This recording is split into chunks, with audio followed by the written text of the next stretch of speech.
हमें एक हफ्ते पहले का सीन दिखाया जाता है जब एम्परर ने अपनी बहन को बताया था कि वो किसी को पसंद करता है। और तभी सूजन अपनी बहन से पूछने आई थी, आखिर भाई वापस क्यों नहीं आ रहे, कितना टाइम हो गया है, ऐसा लगता है वो छुट्टियां गुजारने गए हुए हैं, लेकिन मुझे तो कैपिटल छोड़ने नहीं दिया जा रहा। और तब वो तो बड़ा गुस्से में लगी थी, लेकिन रीस बेचारी, वो तो बेचारी परेशान थी, क्योंकि वो कहती है ऐसा लगता है कि एम्परर वापस नहीं आने वाले, तो तुम गिव अप कर दो। और मुझे लगता है वो अब पोस्टन में ही रहेंगे, क्योंकि उन्हें वहां पर शादी करने के लिए कोई मिल गई है। तो सुजन कहती है, क्या एक ऐसा आदमी जिसे बिल्लियों के अलावा कोई पसंद नहीं है और जिस सिर्फ काम करता रहता है, अचानक उसे शादी करनी है, क्या सच में वो असल लड़की है? तो रीस कहती है, हाँ ये बहुत ज़्यादा सरप्राइजिंग है, लेकिन सच में वो एक लड़की ही है। तो सुजन कहती है, एक मिनट रुको, तो ईगो स्वार्ड का क्या हुआ? अगर उसने उसको भुला दिया तो वो अपने रोमांस में इतना बिजी हो गया है कि वो ईगो स्वॉर्ड को वापस ही नहीं ला पा रहा। तो रिज कहती है, नहीं अब इसको मैं क्या बताऊं, सारी सिचुएशन है क्या।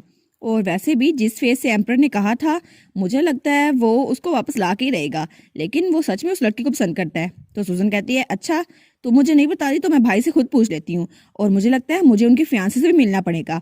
तो रिज कहती है, क्या? नहीं तुम नहीं जा सकती, आखिर तुम काम छोड़ के कैसे जा सकती हो? तो वो कहती है, नहीं नहीं ये अनफेयर बिल्कुल भी नहीं है, और सिर्फ भाई को हक नहीं है वेकेशन गुजारने का, मैं भी जाऊंगी और वेकेशन गुजार के आऊंगी। और पीछे से रीस चिल्लाती रह जाती है, वो कहती है, एक मिनट रुको तो सुजन मेरी बात तो सुन लो।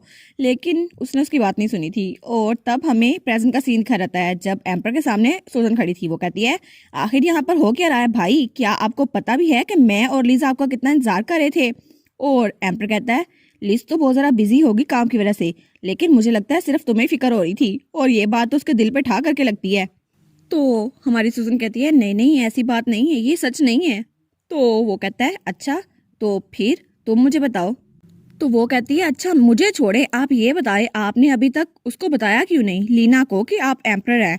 और उसको तो बिल्कुल पता नहीं है। और ईगो स्वार्ड, वो तो बिल्कुल उसके साथ चिपकी हुई थी, वो बिल्कुल उसे अपना मास्टर समझ रही है। क्या आप इस सब को ऐसे ही छोड़ेंगे? आप कुछ नहीं करने वाले? और फिर वो कहती है, लीज के मुताबिक आप उससे शादी करने वाले हैं, लेकिन आपने उससे अपनी आइडेंटिटी छुपाई रखी, क्या आप ये इसलिए कर रहे हैं क्योंकि आपको ईगो स्वॉट चाहिए थी? तो एम्पर कहता है, बस वो तो क्या, मैंने पास्ट में सोचा तो था, लेकिन मैं कभी भी किसी ऐसे इंसान से शादी नहीं करने वाला जिससे मैं प्यार ना करता हुआ। तो सुजन कहती है, क्या? तो एम्पर कहता है, हाँ शुरू में मैंने सोचा था कि अपनी आइडेंटिटी छुपाना मेरे लिए काम करेगा, लेकिन अब मुझे लगता है कि वो मेरे खिलाफ हो जाएगी, वो मुझसे अलग हो जाएगी, इसलिए मैं नहीं चाहता कि वो मेरी आइडेंटिटी जानकर मुझसे अलग हो जाए। और तो और शुरू में मुझे लगता था वो लुइस को मेरे खिलाफ इस्तेमाल करेगी, लेकिन जैसे जैसे हमने बात की हम लोग और ज़्यादा क्लोज आ गए, और अब मुझे लगता नहीं है मैं उसको सच बता पाऊंगा। लेकिन वो सोचती है, उससे बात करके तो मुझे भी पता चला था कि लुइस ने उसे क्यों चूज़ किया। तो एम्पर कहता है, मैं लीना को प्रोटेक्ट करना चाहता हूँ, और मैं उस तलवार ईगो स्वॉर्ड के डिसीजन की भी रिस्पेक्ट करता हूँ कि वो उसे फॉलो करना चाहता है। तो सुजन सोचती है, क्या आखिर में ये इस बात से डरते हैं कि वो इनसे नफरत करेगी? लेकिन ईगो स्वार्ड तो एम्पर बनने के लिए एक सिंबल है, और इसके बगैर तो वो एम्पर बन ही नहीं सकते, लोग इनको एम्पर मानेंगे नहीं, और इनको इस बात का पता नहीं है। तो वो कहती है, आखिर आप ऐसा क्यों कर रहे हैं? लुइस ये लुइस वो, आप तो उसके साथ दोस्त बन गए हैं ना, वो सिर्फ एक तलवार है। और ईगो स्वार्ड, वो अगर कभी वापस लाना चाहे तो क्या आप इसको भी एक्सेप्ट कर लेंगे? तो एम्पर कहता है, हाँ मैं ओनरशिप को शेयर कर रहा हूँ मैरिज के जरिए, तो वैसे भी ये मसला हल हो चुका है, तुम्हें फिक्र करने की जरूरत नहीं है। तो सुजन कहती है, अच्छा ठीक है, आपने ईगो स्वार्ड को तो क्लेम कर लिया, लेकिन अब आप ये बताएं, आप एम्पायर कब वापस आने वाले हैं? अगर आप पोस्टिन में रहें जहाँ ग्रैंड मदर है, तो फिर भी ये एक फॉरेन कंट्री है, आप अपनी कंट्री छोड़ के कहीं और नहीं आ सकते। तो एम्पर कहता है, हाँ मैंने इसके बारे में पहले लीज से कह दिया कि वो एम्पायर के अंदर ही पोस्टिन को शामिल कर दे, इस तरह से मुझे एम्पायर नहीं छोड़ना पड़ेगा, और सारे अफेयर्स यहीं भी हैंडल कर लूंगा। तो सुजन कहती है, क्या आप मजाक कर रहे हैं ना? और वो सोचती है, आखिर लिज ने मुझे क्यों नहीं बताया, ये मुझे मेरे भाई से क्यों पता चल रहा है? तो वो कहता है, हाँ हाँ मैं बहुत ज़्यादा सीरियस हूँ, पोस्टन बॉर्डर के करीब है, तो हम इसको अपनी रियासत में क्यों नहीं मिला लेते? और वैसे भी कम्युनिकेशन सिस्टम कितना अच्छा है, हम ग्लोब के जरिए बात करते हैं, तो यहाँ का जो पोर्टल है वो भी बड़ा अच्छे से काम करता है। और वैसे भी अगर यहाँ पर एम्पीरियल टेरिटरी में ये शामिल हो गया तो मिनिस्टर भी इसके खिलाफ कोई बात नहीं कर सकेंगे। तब वो सुजन के कंधे पे हाथ रखते हुए कहता है, ठीक है तुम यहीं पर हो, पोस्टन बहुत ज़्यादा अच्छी जगह है, तो तुम्हें ये जगह अच्छी लगेगी। तो सुजन सोचती है, क्या क्या सच में ये चाहते हैं कि मैं इनकी बकवास सुनूं और इनकी बात को ऐसे ही मानूं? तो एम्पर कहता है, तब तक तुम यहाँ पर रहो, मेरी आइडेंटिटी को सीक्रेट रखना। तो वो उसका हाथ झटक देती है, वो कहती है, मैं ऐसा क्यों करूंगी भाई, मुझे फर्क नहीं पड़ता। मेरा भाई तो बिल्कुल एक इडियट है और ये सारी गलती उस लीना की है, ये सब कुछ उसने किया है और मैं ऐसा कुछ भी नहीं करने वाली, ये बात मैं नहीं छुपाने वाली। लेकिन हमें उसके थोड़ी देर बाद का सीन दिखा रहता है जहाँ ईगो स्वार्ड, वो तो बेचारी रो रही थी। वो कहती है ऐसा क्यों लगता है जैसे ये वाला पूरा साल बेबी सिटिंग स्टार के साथ कट्स है, और सूजन बेचारी वो तो रोंदो शक्ल बनाई हुई थी और वो लीना के पीछे पीछे चल रही थी। तो ईगो स्वार्ड सोचती है आखिर मैं इस किस्म के लोगों के साथ क्यों घिरा हुआ हूँ। और फिर लीना सोचती है मुझे ऐसा लगता है इसकी केमन के साथ फाइट हुई है या नहीं। तो ईगो स्वार्ड कहती है मुझसे बात मत करो, मैं बैड स्वार्ड हूँ और बस मुझे इग्नोर कर दो। तब लीना ग्रीन हाउस के करीब से गुजरते हुए सोचती है ग्रीन हाउस तो बिल्कुल मैस बन चुका है, मैं बहुत अरसे से इसके पास नहीं आई और मुझे याद था कि ग्रैंड माँ ने कहा था हम ग्रीन हाउस में पिकनिक मनाएं, लेकिन तब तो उनका चेहरा बहुत जरा अजीब लग रहा था।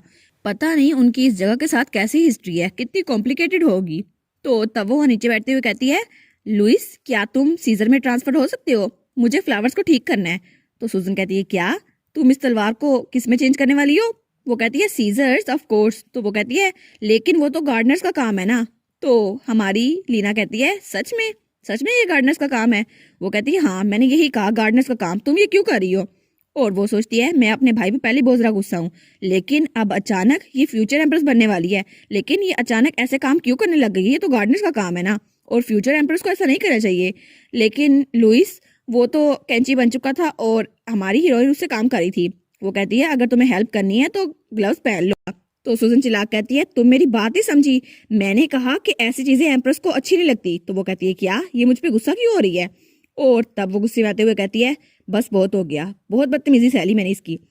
तो वो कहती है आखिर तुम कहना क्या चाहती हो, क्या तुम अपनी सारी फ्रस्ट्रेशन मुझ पर उतारना चाहती हो। अगर तुम ऐसा करने भी वाली हो तो जाओ केमन के साथ सुलह कर लो, मेरे साथ लड़ाई ना करो। और फिर लीना कहती है और वैसे भी ये नेचुरल नहीं है, लोग जिंदा रहने के लिए कोई काम करते हैं ताकि उन्हें पैसे मिले, और वैसे भी अगर तुम्हें लीडर बनना है तो पहले खुद एग्जाम्पल से सेट करनी होगी लीड।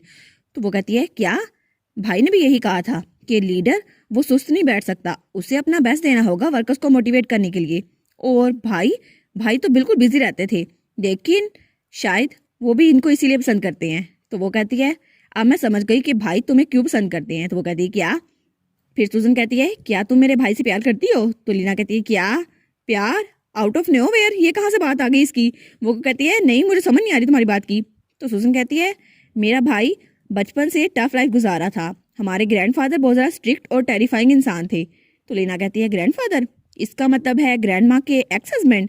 वो कहती है हाँ, वो छोटी छोटी बातों पे मुझे और लिज को ताने देते रहते थे, लेकिन मेरा भाई वो हमेशा हमारे सामने शील्ड बन के खड़ा होता था, उसने कभी भी हमें कुछ बुरा महसूस नहीं होने दिया, लेकिन वो हर एक छोटी चीज में मुझे मोटिवेट करता था और वो मेरे लिए बिल्कुल रोल मॉडल था। और जब भी मैं चाहती थी मैं कोई भी काम करूं तो मैं उससे कहती थी और वो कभी मना नहीं करता था, चाहे वो हॉर्स बैक राइडिंग क्यों ना हो या फिर स्वॉर्ड प्रैक्टिस क्यों ना हो, उसने मुझे कभी नहीं रोका। और वो तो बहुत ही ज्यादा अच्छा भाई था, वो मुझे हर एक चीज में सपोर्ट करता था जो मैं करना चाहती थी। इसलिए मुझे लगता है कि उसके बगैर मैं बहुत ज्यादा सेंसिटिव हो गई थी, तो आई एम सॉरी। तो लीना कहती है ओह ये तो बिल्कुल केमन है। तो फिर वो खड़े होते हुए कहती है हाँ केमन बिल्कुल ऐसा ही है, लेकिन वो फार्मिंग के बारे में बहुत कम जानता है, लेकिन फिर भी केमन बहुत ज्यादा लकी है कि उसे तुम्हारी जैसी बहन मिली। तो वो कहती है क्या। तो लीना कहती है हाँ, जब मुझे मेरे घर से निकाला गया तो मेरी बहनों ने भी मेरी मदद नहीं की और लीना पॉन्ड ने बहुत ज़रा पिटीफुल लाइफ गुजारी, लेकिन तब मुझे आखिर में केमन मिला जो मुझे समझता था। उसने कहा वो मुझे प्रोटेक्ट करेगा, लेकिन इस बात ने मुझे बहुत ज़्यादा सरप्राइज कर दिया और केमन से मिलना मेरे लिए ब्लेसिंग से कम नहीं था। और वैसे भी मैं चाहती हूँ मैं उसके लिए भी ऐसी ही काइंड रहूँ। और वो ये स्माइल करते हुए कह रही थी।